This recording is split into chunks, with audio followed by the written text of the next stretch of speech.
Vyetnamın baş prokuroru Nguyen Thien'in dəvəti ilə Azərbaycan Respublikası baş prokuroru Kamran Əliyevin rəhbərlik etdiyi nümayəndə heyətinin Vyetnama səfəri başlayıb.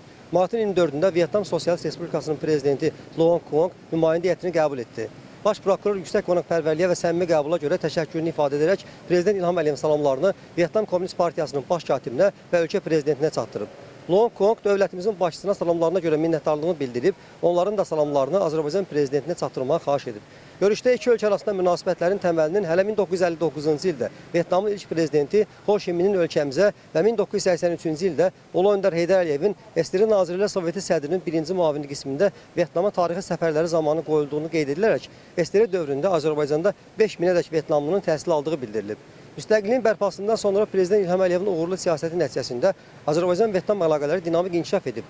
Xüsusilə 2014-cü ildə dövlət başçısının Vyetnama gerçəkləşdirdiyi dövlət səfərinin ikitərəfli münasibətlərin daha da möhkəmlənməsində və etibarlı tərəfdaşlıq səviyyəsinə yüksəlməsində mühüm töhfə verdiyi vurğulanıb. Ali Xalq Prokurorluğunda keçirilmiş ikitərəfli görüşdə Vyetnamın baş prokuroru Nguyen Thien Azərbaycan ilə yüksələn xəttlə inkişaf edən tərəfdaşlıq münasibətlərindən məmnunluğunu ifadə edərək prokurorluq orqanları arasında əməkdaşlığın genişlənməsini müsbət qiymətləndirib. Thien Vyetnam xalqının çətin dövrlərində Azərbaycan xalqı tərəfindən göstərilən dəstəyi daim yüksək qiymətləndirdiyini və heç vaxt unudulmayacağını vurğulayaraq 2023-cü ildə Vyetnamda Azərbaycan xalqının ümumi lideri Heydər Əliyevin 100 illiyinin və Vyetnama tarixi səfərinin 40 illiyinin, həmçinin Ho Chi Minhin ölkəmizə səfərinin 65 illiyinin qeyd edildiyini bildirib. Baş prokuror Kamran Əliyev səmimi qəbula və qonaqpərvərliyə görə minnətdarlığını bildirərək hər iki ölkə liderinin siyasi iradəsi sayəsində əməkdaşlığın bütün sahələrdə uğurla inkişaf etdiyini qeyd edib. Baş prokuror Prezident İlham Əliyevin rəhbərliyi ilə Azərbaycanda, xüsusilə prokurorluq sistemində həyata keçirilən geniş miqyaslı islahatlardan danışıb. O bildirib ki, Azərbaycan ərazi bütövlüyünü və suverenliyini tam bərpa etdikdən sonra dövlətimizin başçısı və birinci vitse-prezident Mehriban xanım Əliyevanın diqqət və qayğısı ilə Qarabağ və Şərqi Zəngəzurda geniş miqyaslı quruculuq və bərpa işləri həyata keçirilir.